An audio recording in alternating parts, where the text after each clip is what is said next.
We're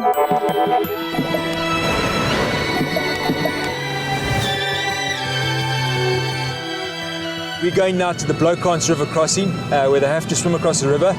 We're expecting them about 1 hour and 3 minutes, the first guys to actually make their appearance at Bloukrans. So it's going to be very interesting to see what kind of pace those guys are running.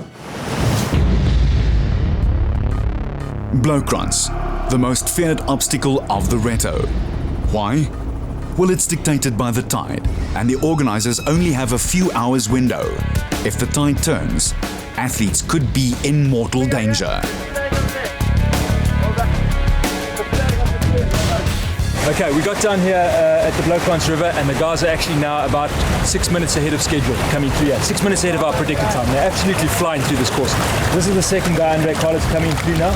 Mike Bailey went through first. Got about a 2-minute lead over Andre at this stage.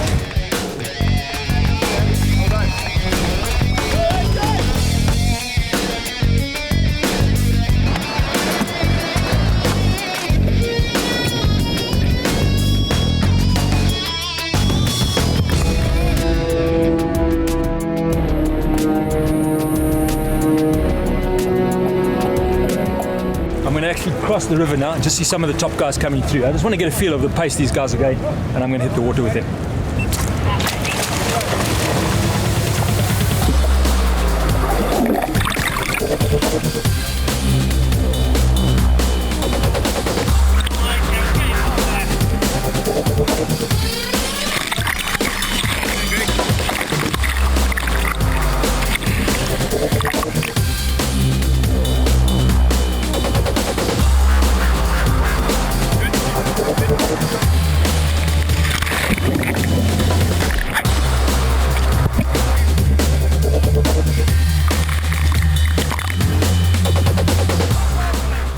Just come across, been on the other side, seen the guys going over the rocks, and they're flying. It's amazing to see athletes like this, guys who can coordinate themselves at high speed, still doing what they do. It's incredible. Up and out of the Bloukrans Valley presents a grueling, quite burning, calf-busting climb. By now, 1/4 of the race had been completed. Don Washup had climbed one more place in the standings. The 09 champ was biding his time.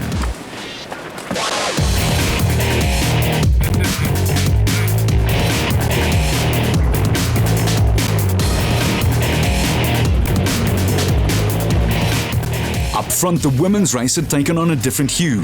Only 17 minutes behind the leading men, Mail had been closed down by Grail. The pressure was on.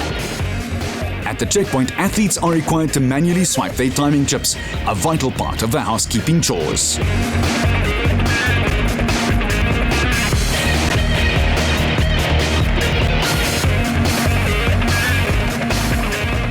First woman coming through here, the first 3 ladies, all in a tight bunch, coming through right now. The climbing on the early part of the west to east traverse is exceptionally hard and keeps coming at you with regular intervals. Couple that with concentration levels that can never waver, and one understands why trail running is very, very tough. One slight miscalculation on where to plant your foot next, and a twisted, or even worse, a broken ankle is assured. There is no time to rest, mentally or physically.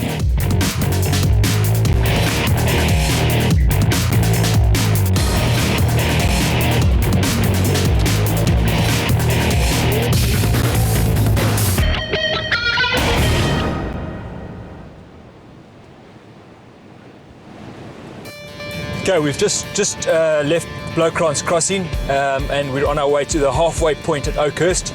The guys are flying through this course so quickly, I'm actually worried we're not going to catch the top guys as they come into the halfway Munchie point. First through was Mike Bailey. He had about a 2-minute lead over AJ Collins, and third was the British runner James McMillan, probably about another 2 minutes back. The first ladies came through, no surprise. The American leading the field there, Chrissy Mail, and Lundy Visser just right on her shoulder, and then Kerry Could right with him. All 3 of them looking relaxed, looking in control.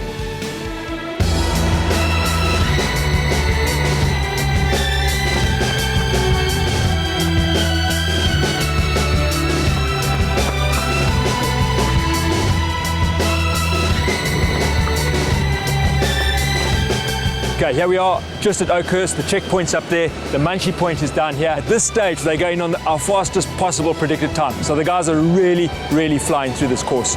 I wonder if they can sustain that pace. Time will tell. And from here, we're going to be going to the finish line. Bailey was first on the way to Oakhurst at the 20k mark, but his energy levels were flagging, and just 500 meters later, Karlitz found himself unexpectedly in the lead at the halfway mark of the 2012 Reto. Bailey came by looking a little worse for wear.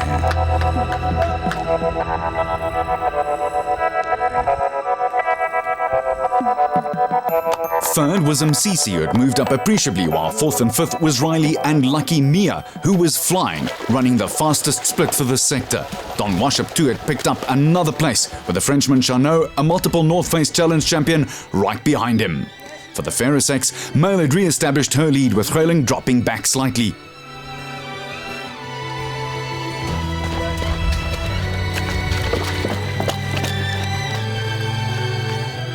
Mail, a Washington State University graduate, was finally stamping down her authority.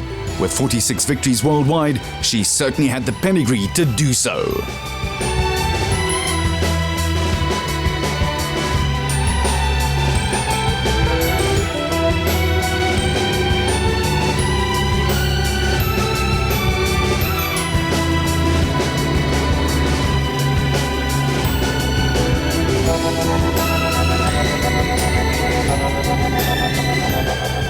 Mark, astounded at the early pace and what looked like a huge new record, was also in a race against time to get to the finish. At the checkpoint, Bailey threw first, but soon after relinquishing the lead, Mia and Don Washop were tying one on and slicing through the field.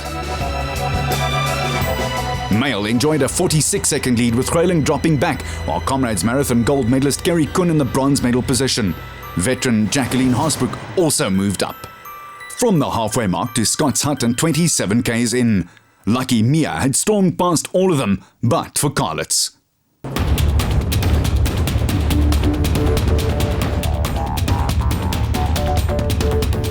Soon though, he had closed that gap too and surprised the Ginger Ninja. Lucky's blistering surge had hauled Don Washop with him, but wisely he had backed off. Kane Riley was in fourth, holding station. Extian, getting into his own rhythm, was trying to overtake Greg Goodall, who in turn said he was as well prepared as he'd ever been.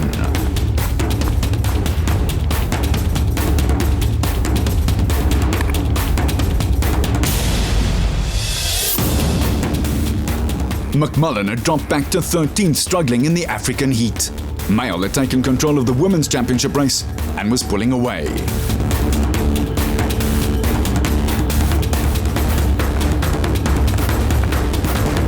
As for Bailey, his blood sugar levels had dropped viciously and he was back in 31st position. The Reto had bitten back hard. Mia in the lead with just 15 kilometers to go. Don Washop had wiped out a 4-minute deficit, with Riley now 4 behind.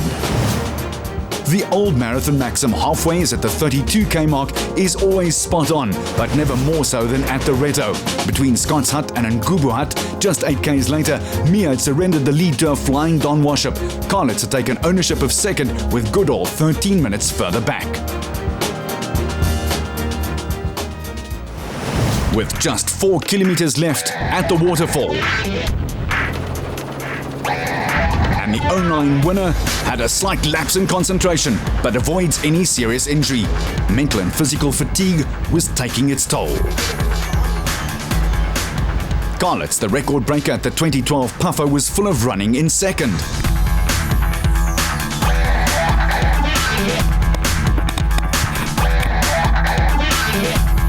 And chasing hard, with Goodall in third but under pressure.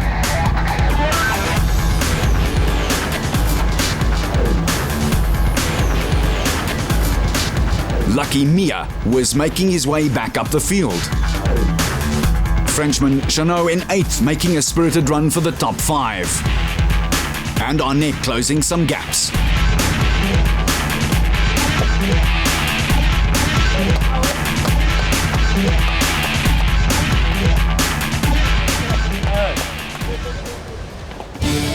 with just 3 kilometers to go and mercifully tar road for the leader at the Tsitsikama National Park at the Storms River mouth.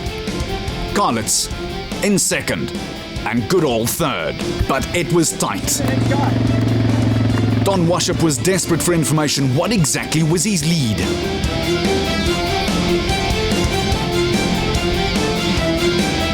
Goodall sparing a smile with his 3Ks of tar road up ahead.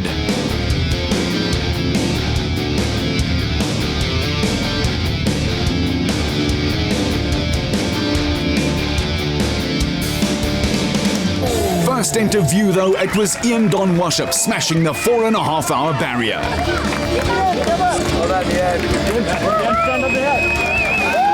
Karlitz also sneaked in under the magical mark. And Goodall made it a South African clean sweep, finishing third for the second time at the Reto.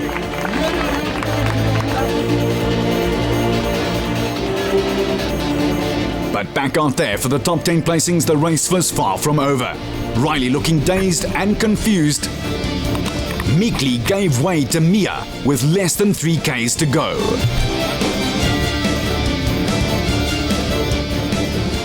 Extian produced a superb run, perhaps the start of a new career.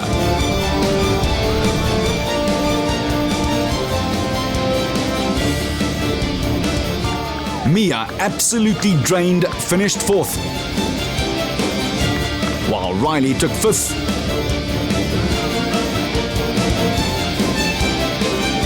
And Extian sixth. Mcc seventh, and the French champion held on for eighth. Bruce Arnett had a barnstormer of a run and took ninth, while Jock Green rounded out the top 10. Don Washop, whose dad Malcolm was a top provincial runner in his time, celebrated a 6-minute victory margin, with Karlitz's good form continuing. You know, you don't know how things are going to pan out. You don't know how the guys are running in front of you. And I just had faith the whole way that I would eventually get them. And yeah, everything went to plan. I wanted to start conservatively and then pick it up. I did overcook it a bit in the middle. Lucky Mia came past me and I tried to use him a bit as a pacer, but it was actually too fast. And by the time I backed off his pace, I'd already burnt it a bit. But it's a good thing I did that because he ended up blowing. So yeah, then I just consolidated in the middle of it and then just kept it going towards the end. You know, everything went more or less according to plan. I knew Mike was going to start off very quickly, and I actually got some advice from the Sandman himself before the race. He said hang back a little bit. So I hung back. I probably led for about 20 k's of the race. Unfortunately, I had a bit of a cramp pretty early on, so I was holding on for dear life. I got passed by Lucky Mia. Luckily, he dropped back. And then old Ian, oh, what a legend, one for the buddies. He passed me, and then I just thought, you know what, I'm going to run my own race from here on. If I can hold on and maybe catch him, that'd be great. But other than that, I'm just going to run my own race. And I was really, really hurting. But I mean, it is an extreme race. So yeah, it went well, and I'm very happy. I broke 4:30. Really pushed hard towards the end to break it. So super stoked about that. It was tough. It was definitely harder than the Otter. But I think I was better prepared this year, and fortunately I still had the legs in the second half. You took the lead at one stage. How did the race go with you? I actually felt strong at that stage, but unfortunately after a few kilometers it was quite difficult. And guys who came behind, I think they're more experienced than me. It was the first time, but at least I'm quite happy with my performance for the first time. It's not that bad.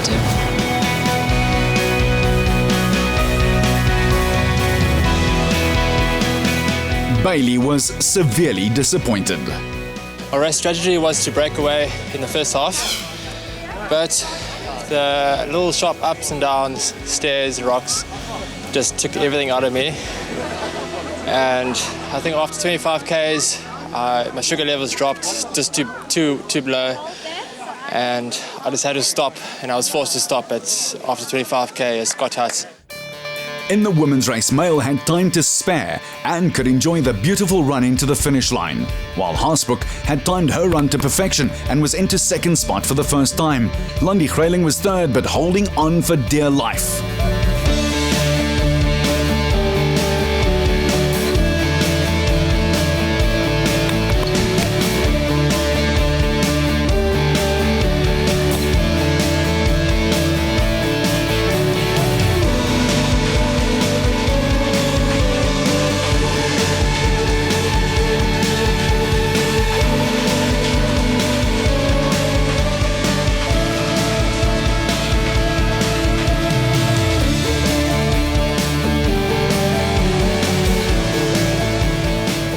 Mail still up on her toes and striding away. Kerry Kun was fourth, but had left her finishing kick just a little too late. Mail coming home to rousing applause, bringing home the Stars and Stripes first.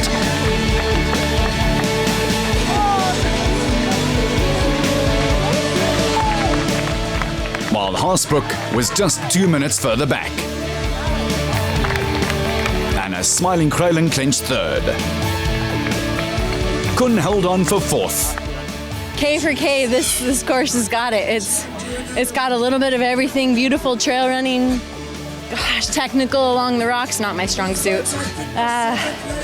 Amazing people out there cheering you on, and I mean, well put together. I can't stop. It's just amazing out here. I loved it. I just want to run for myself.